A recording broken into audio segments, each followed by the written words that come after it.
नमस्कार। जिस तरह से एक बड़ा फैसला आज सरकार द्वारा लिया गया है, जिसमें कि सेंट्रल एडमिनिस्ट्रेटिव ट्रिब्यूनल की जो मांग थी कि जम्मू और कश्मीर में एक बेंच परमानेंट बनना चाहिए, अब जम्मू में वो बेंच बना दिया गया है। और लंबी जद्दोजहद या यूं कहें कि लंबी लड़ाई एक जो कई सारे वकीलों ने लड़ी, जिसके बाद ऑनरेबल चीफ जस्टिस भी उसमें इन्वॉल्व हुई और उसके बाद लगातार काफ़ी समय से ये मांग चलती रही कि जो सेंटर में जितने भी केसेस जाने हैं, चंडीगढ़ जाना पड़ेगा लोगों को। पटिशनर्स को भी प्रॉब्लम है तो एडवोकेट्स को भी है। अब हमारे साथ इस पर बातचीत करेंगे, पहले भी हम इनके साथ बातचीत कर चुके हैं, ex bar president BS Lathia साहब। सर, आपका स्वागत है द न्यूज़ नाउ पर। Thank you Rajat ji. Sir साहब, कितनी बड़ी और कितनी अच्छी खबर ये समझते हैं आप कि जम्मू में एक प्रॉपर परमानेंट कैट का बेंच बनना? देखिए ना, कैट की बेंच की फॉर्मेशन जो आज हुई, जो नोटिफिकेशन आई, ये तो बड़ी मुबारक की बात है सभी को कि हर तबका से लोग, हर पॉलिटिकल क्लास के लोग, इंडिविजुअल्स, जो हमारे एक जम्मू में सोशल एक्टिविस्ट हैं हमारे सुकेश खजूरिया जी, सभी ने मिलकर के कोशिश की और अपने अपने व्यूज़ एक्सप्रेस किए, तो उसका ये रिज़ल्ट है। हमारी वुकला क्लास के लोग, कश्मीर बार के लोग, जम्मू के प्रोमिनेंट लॉयर्स जो थे, कईयों ने PIL भी की, चीफ जस्टिस साहिबा ने एडमिनिस्ट्रेटिव साइड पर लेटर लिखा। तो मैं ये समझता हूँ कि ये एक कलेक्टिव जो एफर्ट हुई और सेंटर को जो कॉम्पिटेंट लोग हैं उनको कन्वे हुआ, तो जो इसका रिजल्ट है। अफसोस की बात यह है कि देखिए, सेंट्रल एडमिनिस्ट्रेटिव ट्रिब्यूनल एक्ट बना 1985 में। 26 जुलाई 1985 को, चूँकि मैं वकील हूँ, कोई पॉलिटिक्स तो नहीं करते इधर इंटरव्यू में, तो 26 जुलाई 1985 को एक नोटिफिकेशन आई जिसमें उन्होंने रीजनल बेंच चंडीगढ़ बनाया और उस बेंच में पंजाब, हरियाणा, हिमाचल और चंडीगढ़ यूनियन टेरिटरी को इंक्लूड किया कि उस कैट बेंच की जो रिस्ट्रिक्शन जो है वो इन स्टेट्स में या इस यूनियन टेरिटरी में होगी। चूँकि 1985 में हम 370 थे, उससे गवर्न होते थे, तो ये नोटिफिकेशन हमें लागू नहीं होती थी, इसलिए हमें इंक्लूड नहीं किया। लेकिन 1985 ऑनवर्ड्स जितने भी हमारे सेंट्रल गवर्नमेंट एम्प्लॉइज थे, IAS, IPS या और, उनके केसेस की सुनवाई कैट बेंच चंडीगढ़ किया करता था। अब उसके बाद इसकी जो 85 की नोटिफिकेशन थी उसमें अमेंडमेंट हुई।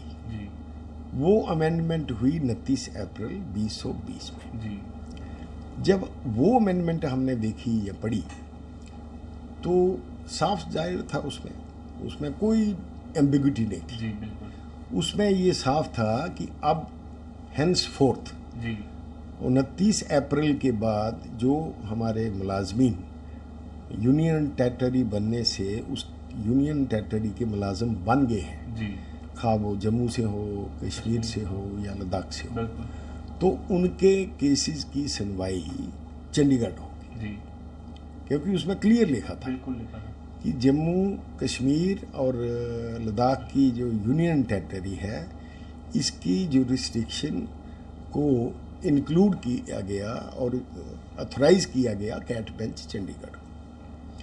अब ये कोई इशू ऐसा था कि हमें लगा कि भाई गवर्नमेंट इसके बजाय ये भी कर सकती थी जो आज किया। तो हमने इस बात को अपने अपने व्यूज़, वकीलों ने, पॉलिटिकल पार्टीज़ ने, सोशल एक्टिविस्ट ने, सभी ने एक्सप्रेस किए और खदशा जाहिर की कि भाई ये जो नोटिफिकेशन आई है इसमें हमें इस बात की तकलीफ़ है। मेरा ख्याल है बेशक कुछ लोगों ने डिफेंड करने की कोशिश की, ये भी कहा गया कि ये मिस इन्फॉर्मेशन कैंपेन जारी की है। खैर, हमने उसकी परवाह नहीं की, लेकिन अल्टीमेटली जो हमारी खदशात थी इसके लिए हम मशकूर हैं जिन्होंने भी ये आज नोटिफिकेशन निकलवाने में, क्या वो लोकल लीडरशिप है या सेंट्रल लीडरशिप है, उन्होंने इस बात की कॉग्निजेंस ली और अल्टीमेटली उन्होंने अपनी गलती को रियलाइज करते हुए ये नोटिफिकेशन निकाली। ठीक। अब सवाल ये है, क्या हम लोग मिस इन्फॉर्मेशन कंपेन कर रहे थे या हम बतौर वकील जो हमारी लीगल अंडरस्टैंडिंग है उसके मुताबिक अपनी एक राय मशवरा दे रहे थे? यकीनन उस नोटिफिकेशन को पढ़ के अगर वो वही नोटिफिकेशन ठीक होती तो आज की नोटिफिकेशन की कोई ज़रूरत नहीं। बिल्कुल ठीक है ना। सॉरी। तो ये कहना कि हमने कोई मिस इन्फॉर्मेशन कंपेन की, मुझे इस बात का अफसोस है, लेकिन इस बात की खुशी ये है कि हमारी उस मिस इन्फॉर्मेशन कंपेन ही कहो उसकी कागनीजेंस लेके आज नई नोटिफिकेशन निकाल दी गई, जिससे JNK के मुलाजमीन को, लद्दाख के मुलाजमीन को एक बेनिफिट मिला है। अब एक और कुछ लोग इस बात को पॉलिटिकली फ़ायदा लेने की या एक्सप्लॉइट करने की कोशिश कर रहे हैं कि इस नोटिफिकेशन में जो कैट बेंच का नाम रखा गया है वो जम्मू रखा गया है, लेकिन उसके साथ अगर इस नोटिफिकेशन को पूरा पढ़ा जाए तो इसमें जम्मू भी है, श्रीनगर भी है। तो हमारी demand right from day one, हमारी कोशिश ये थी, हमारी प्रोजेक्शन ये थी कि भाई कश्मीर के मुलाजमीन भी तो हमारे ही मुलाजमीन हैं, जम्मू के मुलाजमीन भी हमारे मुलाजमीन हैं, जम्मू के वकील भी हमारे वकील हैं, कश्मीर के वकील भी कोई हमारे दुश्मन नहीं। तो दोनों जगह कैट बेंचेस होंगे तो मुलाजमीन को भी फ़ायदा होगा और वकीलों को भी फ़ायदा होगा। आप ये ज़रा सोचें कि एक आदमी तंगदार से, गुरेज से उठ के जम्मू आए, चंडीगढ़ जाए, कितनी बुरी मतलब मुश्किलात की बात है। या किश्तवाड़ से उठे या मरवा दर्शन से उठे एक मुलाजम और अपने वकील को कंसल्ट करे आके, देखिए यहाँ तक जम्मू और कश्मीर का तल्लुक़ है, ये आदत बन चुकी है। क्लाइंट्स की भी, वकील भी जान पहचान के हैं, वो श्रीनगर आ जाते हैं, हमारे वाले जम्मू आ जाते हैं, तो काम चलता था, वकीलों का भी चलता था, क्योंकि बड़े सारे लोग जम्मू प्रोविंस के ऐसे हैं जिनकी जम्मू रहने की भी जगह है, रिश्तेदारी भी है, तो कोई मुश्किलात नहीं आती। लेकिन यहाँ से उठ के या कश्मीर तंगदार से उठ के चंडीगढ़ जाना, रहने का कोई बंदोबस्त नहीं, वकील अंगेज वहाँ से करना या यहाँ से लेके जाना, ये मुश्किलात थी। तो इसलिए जो आज गवर्नमेंट ने किया, मैं आपके माध्यम से उनको मुबारकबाद देता हूँ कि बहुत अच्छा किया, और उन सभी लोगों को जिन्होंने एक जॉइंटली एफर्ट की, खा वो पॉलिटिकल पार्टीज़ के लोग हैं, खा वो सोशल एक्टिविस्ट हैं, खा वो वकील हैं, सभी को इस बात की मुबारक है। और उन वकीलों को भी मुबारक है जिन्होंने अपने लेवल पर एक PIL की जम्मू में, जिसमें आदित्य शर्मा जी और एक और उनके साथी वो पटिशनर्स हैं, और गगन बसोत्रा जी हमारे फॉर्मर एडिशनल एडवोकेट जनरल रहे हैं और बड़े एक एक्टिव और रिस्पेक्टेड मेंबर हैं बाहर में, जो उनकी कोशिश हुई और जो वहाँ सेंट्रल गवर्नमेंट ने स्टैंड लिया। विशाल शर्मा जी हमारे ASGI हैं, वो सभी का जो रोल है ये अप्रिशिएबल है। और कल को कोई ये सोचे, यहाँ बदकिस्मती ये है कि एक तो हम बड़ी मुश्किल से इकट्ठे होते हैं, फिर जब इकट्ठे होके कोई चीज़ मिलती है तो फिर डंडोरा पीटना शुरू करते हैं, ये मैंने किया, ये मैंने किया, ये मैंने किया। ये बात अक्लमंदी की बात ये है कि सभी लोगों ने मिल करके, मैं कहता हूँ कुछ लोगों ने तो इंटरव्यू दिए, जैसे हमारा इंटरव्यू हुआ टेक 1 में हुआ, आपने लिया, जम्मू बुलेटिन वाले उन्होंने लिया, स्ट्रेट लाइन उन्होंने लिया, ठीक है ना, और भी एक चैनल था उन्होंने भी लिया। तो ये सभी की एक जॉइंट एफर्ट थी। और जिन वकीलों ने इंटरव्यू दिया वो तो सारे फरिश्ता है ना सामने, बिल्कुल। लेकिन इसके अलावा मैं आपको ये बताऊं कि हमारी बार में व्हाट्सएप ग्रुप इतने ज़्यादा हैं, मेरा ख्याल है 15, 20, 50 के करीब होंगे, जो उनकी स्ट्रगल है बिल्कुल, उसको भी नहीं भूलना चाहिए, उन्होंने भी कंट्रीब्यूट किया। और सभी ने, जिस तरह आज हम टाइमिंग की बात है, हमारा टाइम चेंज हो गया, तो बार ने भी स्टैंड लिया, लेकिन बाकी वकील भी एक रिक्वेजिशन दे रहे हैं। लेकिन मेरा मानना ये है कि चूँकि हमारा कॉन्स्टिट्यूशन जो है वो ये कहता है कि हमें कोई भी ग्रीवेंस हो, क्या वो जुडिशरी के खिलाफ हो, गवर्नमेंट के खिलाफ हो और कोई ब्यूरोक्रेट के खिलाफ हो, तो कॉन्स्टिट्यूशन हमारी जो बार का है, जो मैंने आज तक पढ़ा या एक्सपीरियंस किया, तो हम सभी इकट्ठे मिलके अपनी ही इलेक्टेड टीम को रिप्रेजेंटेशन देते हैं और इलेक्टेड टीम पर कॉन्फिडेंस रिपोज करते हुए मैसेज ये जाता है कि भाई ये सब इकट्ठे हैं। अगर हम अपनी इलेक्टेड टीम को बाईपास करके कोई बात करें, कोई रिक्वेजिशन दें, डायरेक्टली दें, तो उसमें प्रेमा फेसाई जिसको रिप्रेजेंटेशन देंगे उसका व्यू ये आएगा कि इनका कोई कॉन्फिडेंस नहीं है इलेक्टेड टीम पर। तो ए एलिमेंट ऑफ डिसयूनिटी जो है अमंगेस्ट दी बार मेंबर्स, वो आपका जब आप सेपरेटली कोई रिक्वेजिशन देते हो वो सामने एग्जिबिट होता है, जो अच्छी बात नहीं है।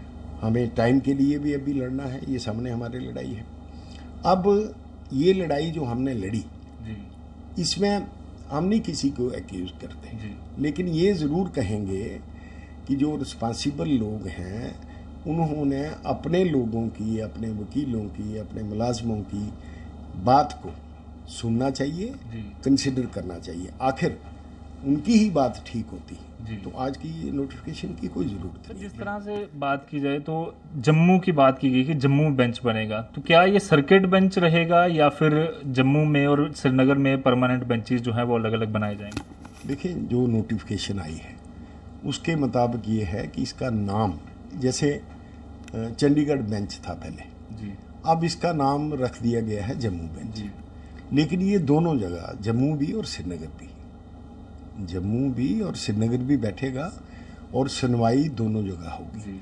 अब सवाल ये है कि इस नोटिफिकेशन में ये क्लियरिटी नहीं आई है अभी कि इस बेंच के कितने मेंबर होंगे, टोटल कितने मेंबर होंगे, क्योंकि हमारे जो केसेस की स्ट्रेंथ है, जो पेंडिंग केसेस हैं, उसके मुताबिक जो हाई कोर्ट ने लेटर एड्रेस की 31,000 कुछ उन्होंने बताए। जो फ्रेश इंस्टीट्यूशन है, मेरा ख्याल है जम्मू में कम से कम 35-40 केस डेली इंस्टीट्यूट होते हैं। तो ये पेंडिंग केसेस और जो नए इंस्टीट्यूट होंगे, ये अब एक आदमी तो सुन नहीं पाएगा। देखें ना, पेंडिंग केसेस जो ट्रांसफ़र होंगे, हम अगर ये तवक्को रखें कि भाई एक आदमी सुनेगा, वो पॉसिबल नहीं है। अब जो इस नोटिफिकेशन के बाद जो लाए अमल है कैसे होगा, पहली बात तो ये कि कितने बेंचेस होंगे, जम्मू में कितने लोग बैठेंगे, श्रीनगर में कितने लोग बैठेंगे। अगर आप ये तवक्को रखो कि चूँकि इसका नाम जम्मू बेंच डाल दिया और जो कैट है वो सिर्फ जम्मू बैठेगी, तो फिर जो तंगदार के लोग हैं या उधर गुरेज के लोग हैं या लद्दाख के लोग हैं, उनको तो कोई फ़ायदा नहीं। तो ये जो बात है बेंचेस की, ये दोनों जगह यकसां तौर पर होने चाहिए। श्रीनगर भी काम है, हाँ पॉसिबल ये है कि शायद जम्मू में श्रीनगर से ज़्यादा काम हो। तो अगर कल को गवर्नमेंट अपनी जगह स्टडी करती है और फील करती है कि यहाँ कम से कम 10 लोग चाहिए, ये हो सकता है कि भाई जम्मू में 6 होंगे, वहाँ 4 होंगे, लेकिन ये कहना कि एक बेंच बने और एक बेंच दोनों जगह का निपटारा करे, पॉसिबल नहीं है। इसके अलावा दूसरी बात, हमारी जो लड़ाई हमने लड़ी, इसमें सब, जैसे मैंने कहा आपको कि सभी मीडिया की बड़ी कंट्रीब्यूशन रही, लोगों की बड़ी कंट्रीब्यूशन रही, सोशल एक्टिविस्ट की कंट्रीब्यूशन रही, वकीलों की कंट्रीब्यूशन रही, यंग लॉयर्स हमारे हैं उनकी कंट्रीब्यूशन रही, सियासी लोग जो हैं डिफरेंट पॉलिटिकल पार्टीज़ के, कश्मीर बार का रेजोल्यूशन, मतलब हमारी बार का भी स्टैंड आया। लेकिन क्वेश्चन ये है कि इन सभी की जो प्रोजेक्शन की गई, प्रोजेक्शन की हमारी मीडिया ने, तो मीडिया की भी सबसे बड़ी कंट्रीब्यूशन है, जिन लोगों ने हमारी बात को प्रॉपरली प्रोजेक्ट किया और ultimately without sitting on the Prestige. कई बार होता है ना कि सियासी लोग फॉल्स प्रेस्टीज बना लेते हैं, तो समझदारी की बात की सेंट्रल गवर्नमेंट ने, आज उन्होंने नोटिफिकेशन निकाली। अब दूसरी बात ये है कि कैट बेंचेस की लोकेशन का, वो भी एक बहुत बड़ा इशू है। अब हाई कोर्ट हमारी यहाँ है, वहाँ से अकाउंटेबिलिटी कमीशन में जाना, एक तो वहाँ बिल्डिंग कोई ज़्यादा है नहीं, एक दो आदमी को अकोमोडेट कर सकते हैं। दूसरी बात, वहाँ कोई भी पार्किंग की स्पेस नहीं है। तो वकील जिसने तो ड्राइवर रखा है, वो तो उसका ड्राइवर आगे पीछे गाड़ी लगा लेगा, चलो जी जब केस खत्म हुआ फ़ोन किया तो आके उसको पिक कर लिया। लेकिन जो सभी वकीलों के पास गाड़ी का ड्राइवर नहीं है ना, या सभी वकीलों के पास सिक्योरिटी के गाड़ी तक नहीं है, या सिक्योरिटी नहीं है कि भाई सिक्योरिटी वाले को कहा चलो जी तू गाड़ी उधर लगा दे, तो ये एक और दिक्कत बन जाएगी आने वाले टाइम में कि अगर यहाँ लोकेशन दी गई है तो ये और एक दिक्कत बनने वाली है। तो मैं ये समझता हूँ कि जो वकीलों की लड़ाई शुरू हुई, अभी पूरे हम कामयाब नहीं हुए, इसमें बेंचेस की लोकेशन जो है ये भी बड़ी एक अहम बात है, और लोकेशन जो है वो कहीं ना कहीं हाई कोर्ट के आसपास होनी चाहिए। गवर्नमेंट उसके लिए एक्वायर कर सकती है, लैंड एक्वायर कर सकती है, हाई कोर्ट से टेकअप कर सकती है कि अगर कोई आगे पीछे वहाँ जगह है तो वो जगह ट्रिब्यूनल के लिए अलाट की जाए और वहाँ ट्रिब्यूनल की बिल्डिंग बने तो लोगों को फ़ायदा होगा। लेकिन अभी हम एक चरण की, एक स्टेज की लड़ाई में कामयाब हुए हैं, बाकी लड़ाई अभी बाकी है। सरदार साहब, ये भी देखा गया जिस तरह से आपने बात की कि बेंच यहाँ बनने चाहिए और कितने स्ट्रेंथ हमें चाहिए, जो हम ऑलरेडी कैट की पिक्चर पूरी देखते हैं, जितने भी बेंच हैं 17-18, उनमें अभी भी वैकेंसीज काफ़ी ज़्यादा हैं। ऐसे ही हाल जो है कई सारे हाई कोर्ट्स का भी है जहाँ पर जजेस पूरे नहीं हैं। और जिस तरह से लगातार आपने भी बात की कि सुप्रीम कोर्ट की एक जजमेंट भी है जिसमें कहा गया कि justice at the door step, और जल्दी जल्दी उसको डिस्पोज किया जाना चाहिए इनको, तो उस पर फिल किस तरह से किया जाए, क्योंकि ये परेशानी आती है कि कई सारे जो रिटायर्ड जजेस हैं वो नहीं आते हैं, या किस तरह से सेंटर को पूरी इस पर काम करना होगा। देखें, जो मेरा एक्सपीरियंस पर्सनल है मैं उसी के बेस पर आपसे बात करूंगा। पहली तो बात यह है कि जो अपॉइंटमेंट ऑफ हाई कोर्ट जजेस है, इसका प्रोसीजर, हालांकि बड़े कम लोग होते हैं जो कंसर्न्ड होते हैं, state chief minister, governor, law minister, centre के प्राइम मिनिस्टर, प्रेसिडेंट साहब, होम मिनिस्टर, लॉ मिनिस्टर, मतलब, और कोलिजियम सुप्रीम कोर्ट का, मतलब ज़्यादा से ज़्यादा 20 लोग आप टिप्स पर गिन सकते हैं। लेकिन ओवरऑल जो गवर्नमेंट की अप्रोच रही, मैं नहीं इस गवर्नमेंट को कह रहा, इससे पहले भी ऐसा रहा, जो गवर्नमेंट की अप्रोच रही वो हमेशा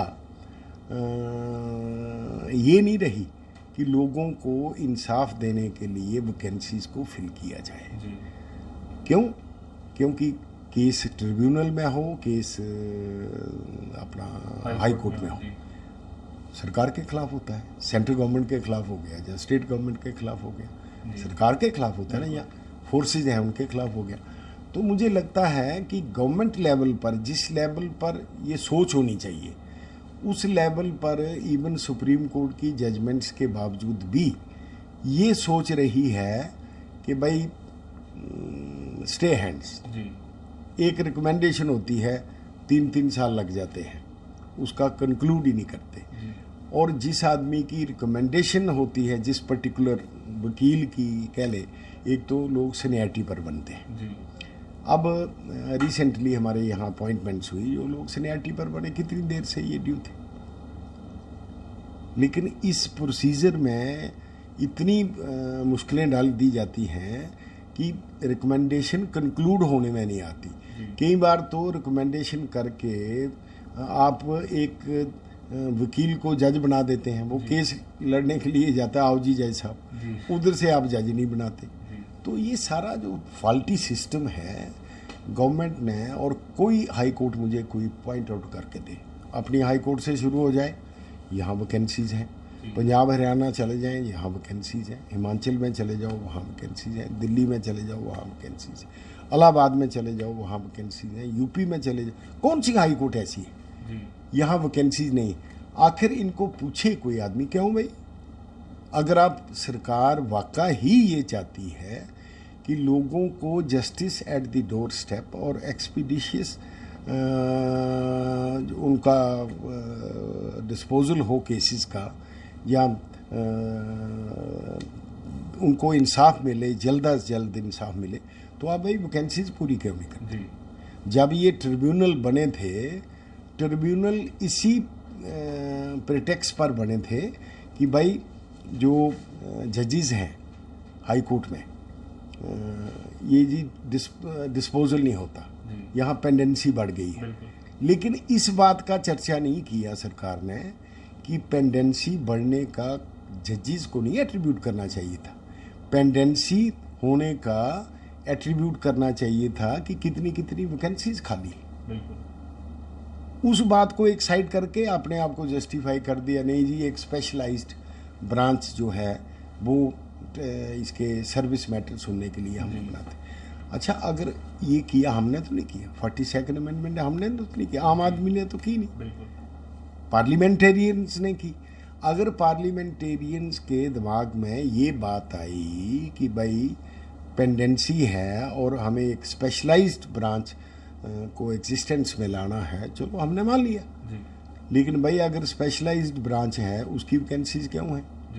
वो आप क्यों नहीं फिल करते? क्यों नहीं पूरी वैकेंसीज करते? क्यों नहीं लोगों को इंसाफ जल्द देने की कोशिश करते? तो ये कोई फॉल्टी सिस्टम है जिसको जो लोग मैटर करते हैं उन्होंने इस बात को रेक्टिफाई करना चाहिए, और जल्द अज जल्द, क्या वो हाई कोर्ट की वैकेंसीज हैं, क्या ट्रिब्यूनल की वैकेंसीज हैं, उनको पूरा करके, अगर वाकई ही गवर्नमेंट चाहती है कि लोगों को जल्द अज जल्द और एट द डोर स्टेप इंसाफ मिले। पर ये भी देखा गया कि कई सारे लोग जो अपॉइंट हो जाते हैं चेयरमैन के तौर पर भी या मेंबर के तौर पर भी, वो भी बाद में छोड़ देते हैं, कुछ देर करते हैं, 5 साल की अगर है तो वो टेन्योर पूरा नहीं करते। उसका क्या कारण है और उसको किस तरह से सरकार देखेगी? नहीं, देखे ना, ये तो इंडिविजुअल सेटिस्फेक्शन होती है। जैसे हमारे यहाँ कोहली साहब भी चेयरमैन बने सेंट्रल एडमिनिस्ट्रेटिव ट्रिब्यूनल के, अब इन्होंने 2 साल बाद क्यों छोड़ दिया ये तो मैं नहीं कह सकता, ये तो वो बता सकते हैं। हो सकता है उनको पूरी सेटिस्फेक्शन ना हुई हो इस बात की, लेकिन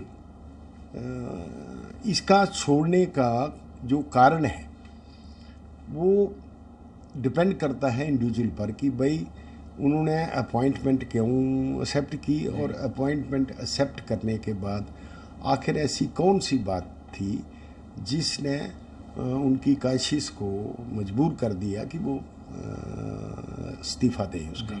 ये तो वो लोग जो इंडिविजुअल हैं या जो लोग बनते हैं और इस्तीफ़ा देते हैं, ये तो वो बता सकते हैं, इसमें मैं नहीं कोई कमेंट कर सकता।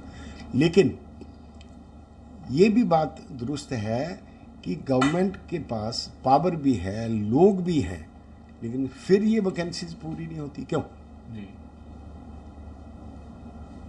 इसका इम्प्रेशन हम क्या गैदर करें? मैं किसी को एक्यूज नहीं कर रहा, लेकिन एक कलेक्टिव रिस्पॉन्सिबिलिटी होती है गवर्नमेंट की, वो ये है कि शायद प्रजम्पशन ये ड्रा होती है कि शायद गवर्नमेंट चाहती नहीं लोगों को इंसाफ जल्द अज जल्द, इसलिए ये डिले होती है। तो मेरी उन सभी लोगों से अपील है जो मैटर करते हैं कि जितनी भी वैकेंसीज हैं, खा वो हाई कोर्ट की हैं, कैट बेंचेस की हैं, उनको जल्द अज जल्द इन्होंने पूरा फिल करना चाहिए ताकि लोगों को जल्द अज जल्द इंसाफ मिले और उनको डोर स्टेप पर इंसाफ मिले। अगर गवर्नमेंट चाहती है कि लोगों को इंसाफ, अगर नहीं चाहते हैं तो वो कुछ नहीं करेगी, मेरी अपील कोई मैटर नहीं करेगी। धन्यवाद सर पूरी बात। Thank you ji, thank you. काफ़ी ज़्यादा अब ज़रूरी है कि सरकार इन सब चीज़ों पर ध्यान दे, क्योंकि कैट के बेंच तो बन चुके हैं परमानेंट, जम्मू और श्रीनगर में भी बात चल रही है, पर अब आगे की जो वे फॉरवर्ड है वो किस तरह से सरकार उसको देखेगी, इन सब पर चर्चाएं लगातार चलती रहेंगी, डिस्कशन चलती रहेंगी। फिलहाल के लिए मुझे यानी कि रजत वोरा को द न्यूज़ नाउ से दीजिए इजाज़त, और बाकी अपडेट्स के लिए, खबरों के लिए आप यूँ ही बने रहिए द न्यूज़ नाउ के साथ। धन्यवाद। हाँ आ गया, कर देना सर बंद।